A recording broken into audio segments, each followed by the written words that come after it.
à tous, c'est Marwan et aujourd'hui je vous fais une petite vidéo spéciale sur 10 théories concernant la saga Harry Potter.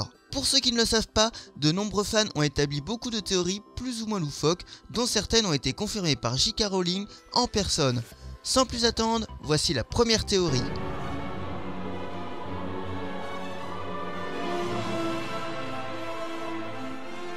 On est chez nous. On est parti avec la première théorie qui dit que Dumbledore serait en fait Ron Weasley voyageant dans le temps. Vous allez sûrement me dire qu'ils n'ont pas beaucoup de points communs et c'est plutôt vrai. Ils ont de grandes mains, aiment tous les deux le chocolat et ils sont roux. C'est un peu léger et pourtant une des théories les plus populaires chez les fans d'Harry Potter est la suivante. Dumbledore n'est d'autre que Ron, revenu d'un futur alternatif dans lequel Voldemort n'a pas été vaincu. Ron serait obligé de revenir dans le passé pour se guider lui-même ainsi que ses amis et l'ensemble des sorciers vers la victoire. Une théorie assez légère mais plutôt séduisante à mon goût.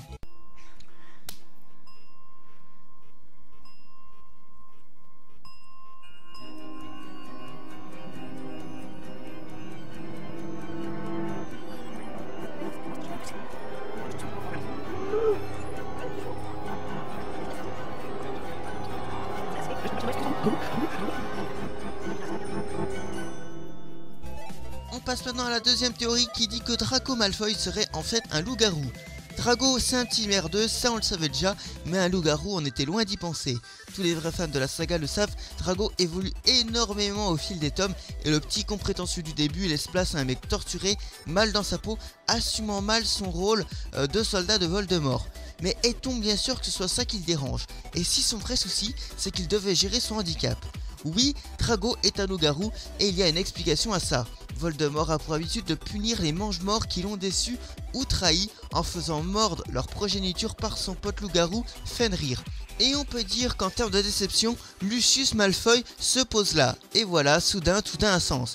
Vous verrez que relire ou revoir la saga avec ça en tête change pas mal l'image qu'on a du pauvre petit blondinet.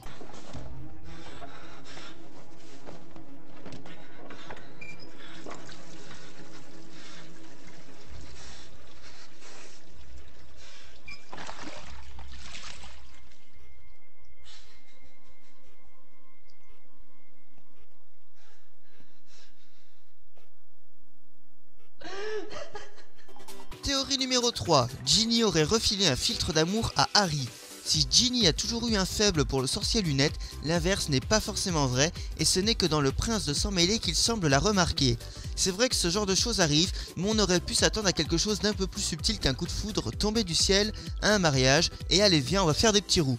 Quand on sait que la daronne Weasley a reconnu avoir déjà utilisé un filtre d'amour dans sa jeunesse et qu'en plus les jumeaux ont ça en stock dans leur arsenal, il n'est pas dur d'imaginer une Ginny amoureuse et ignorée concocter un petit GHB de l'amour pour Harry, le plus dur étant de continuer à lui enfiler des petites doses quotidiennement. Ouvre la bouche. Tu n'as pas confiance?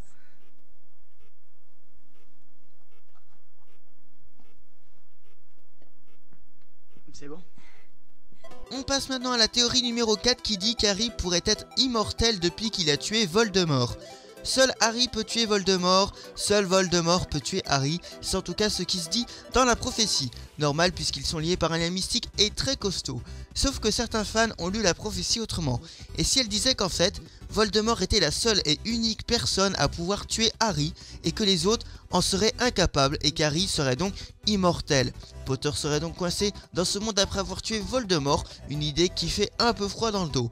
Cela paraît un peu étrange, c'est vrai, d'autant qu'on découvre Harry vieilli dans les dernières pages du livre. Mais cela suffit-il à écarter cette théorie? Peut-être pas.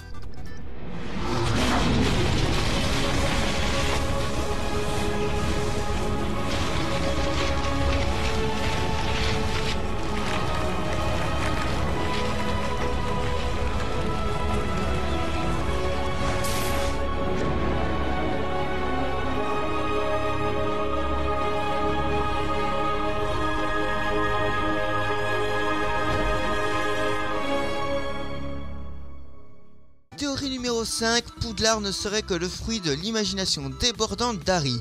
C'est la théorie qui fait mal, très très mal, la plus facile à formuler peut-être, mais aussi la plus dérangeante, puisque toute la saga Harry Potter serait le fruit du cerveau malade et désespéré d'Harry. Enfant maltraité, enfermé sous l'escalier, chez un oncle et une tante odieux. Il faut reconnaître que tout est trop beau. Du jour au lendemain, Harry obtient des amis, des pouvoirs, de l'argent, devient populaire, bon au Quidditch, bat le grand méchant et se marie pour rejoindre une famille fantastique. Certes, ce n'est qu'un film fantastique, mais tourné sous cet angle, on ne voit plus le jeune Potter de la même manière. Oh, voilà le gros garçon, non, c'est l'anniversaire. Joyeux anniversaire, fiston. Prépare-nous le petit déjeuner, tâche de ne rien laisser brûler surtout. Oui, tante Pétunia. Je tiens à ce que tout soit absolument parfait pour l'anniversaire de mon deux Lénouchet. Dépêche-toi. Apporte-moi mon café. Oui, oncle Vernon. Théorie numéro 6, Harry et Hermione pourraient être frangins. On sent bien que les fans un peu frustrés de ne pas voir Harry et Hermione ensemble ont cherché une raison valable à cela et ils ont trouvé la meilleure. Harry et Hermione pourraient être frères et sœurs, même qu'Hermione serait au courant et qu'elle ferait tout pour protéger son jumeau ou son petit frère, ça dépend des versions. Elle ferait partie intégrante du plan de protection d'Harry Potter mis en place par Dumbledore. Certains affirment même que ses parents moldus sont une invention pure et simple. Pourquoi garder tout ça secret ? Aucune idée, mais il doit sûrement y avoir une bonne raison.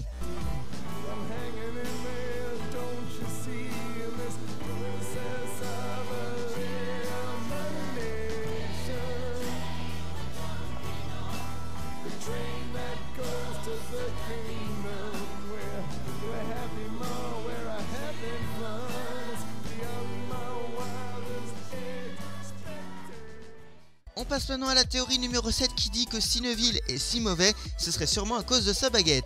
La baguette, c'est très important chez un sorcier, c'est même crucial. Si une baguette n'est pas faite pour vous, vous n'en tirerez rien. Et c'est ce qui se passe avec Neville dans cette théorie élaborée par des fans qui ont eu du nez. Pourquoi ? Déjà parce que Neville excelle en herbologie, une des seules matières où la baguette n'est pas nécessaire. Ensuite, parce que Neville utilise la baguette de son père, pas une qui lui serait propre. En tout cas, jusqu'au jour où cette baguette est cassée lors de la bataille du département des mystères, l'obligeant à s'en procurer une nouvelle. Et comme par hasard, c'est à peu près à ce moment-là que Neville commence à devenir sacrément badass. À mon avis, c'est loin d'être un hasard et c'est une théorie à laquelle je crois entièrement. Mais vous, oui, parce que vous vous trompez. Le cœur d'Harry battait pour nous. Pour nous tous. Ce n'est pas fini. Confringo.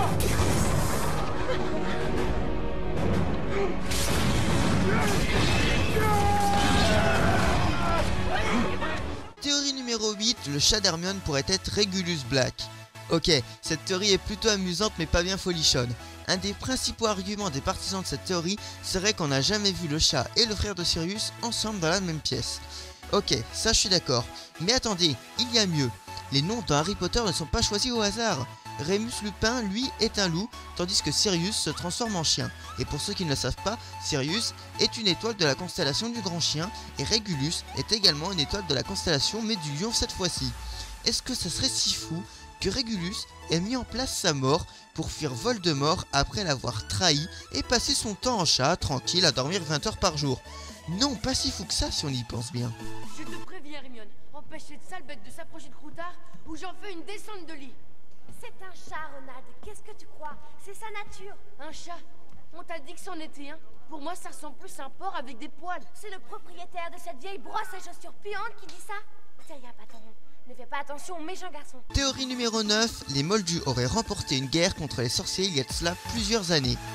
Pourquoi les sorciers vivent-ils cachés des humains que bon nombre d'entre eux méprisent? Pourquoi ne pas offrir au monde tout ce que leur magie pourrait lui offrir? Peut-être parce qu'ils n'ont pas toujours été aussi discrets et que ça a plutôt mal fini.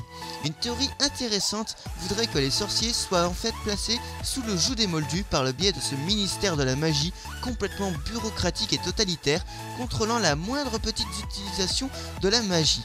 Les Moldus auraient donc remporté il y a fort longtemps une guerre contre les sorciers bien moins nombreux et équipés qu'eux, les obligeant ainsi à vivre cachés.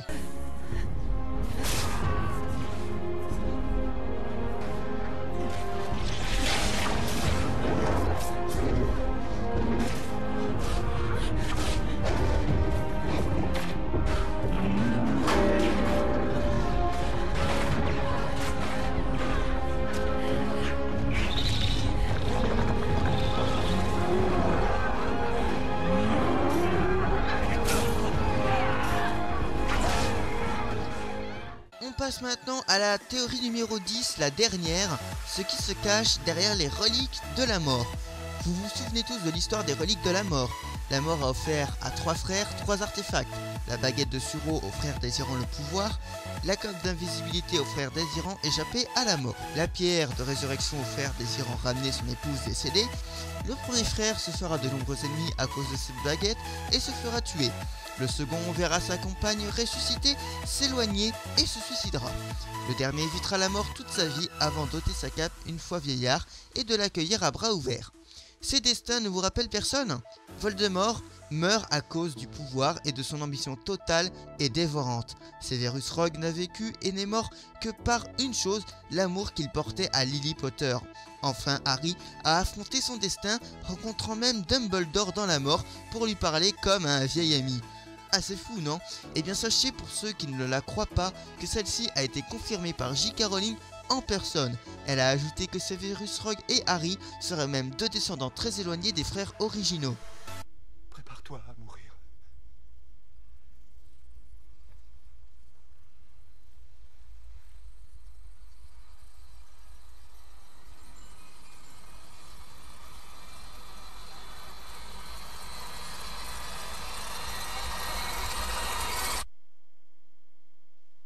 Avada Kedavra! Et voilà, c'est déjà la fin de cette vidéo, j'espère que celle-ci vous a plu. N'hésitez pas à mettre en commentaire votre théorie préférée et pourquoi pas à en partager d'autres. Je vous laisse avec une petite anecdote amusante qui pourrait vous donner envie de lire ou relire la saga. Remplacez le mot baguette par le mot bite, mot en 4 lettres, commençant par un B et finissant par E, synonyme vulgaire de l'organe reproducteur masculin. Et vous verrez que cela change complètement le texte. Il y eut un grand tumulte dans la salle et Dumbledore dut faire exploser des gerbes d'étincelles à l'extrémité de sa baguette pour rétablir le silence. Harry fit alors quelque chose de très courageux et très stupide. Il prit son élan, sauta au cou du troll et parvint à s'accrocher derrière lui. Le troll ne sentait pas le poids de Harry. En revanche, il sentait très bien la baguette qui lui était entrée droit dans une narine. Aussitôt, une petite lumière apparut à l'extrémité de la baguette, diffusant une lueur suffisante pour repérer la présence d'araignées par terre. « Bonne idée, dit Ron. J'aurais bien voulu en faire autant, mais dans l'état où est ma baguette, elle risque d'exploser. »« Pousse-toi, grogna Hermione. » Elle prit la baguette de Harry, tapota la serrure et murmura « Allô, Mora !» Il y eut un déclic et la porte pivota sur ses gonds. Il lui donna un bon coup de baguette sur le crâne et Harry éprouva une étrange sensation, comme si Maugret venait de lui écraser un œuf sur la tête. Un liquide froid semblait couler le long du corps.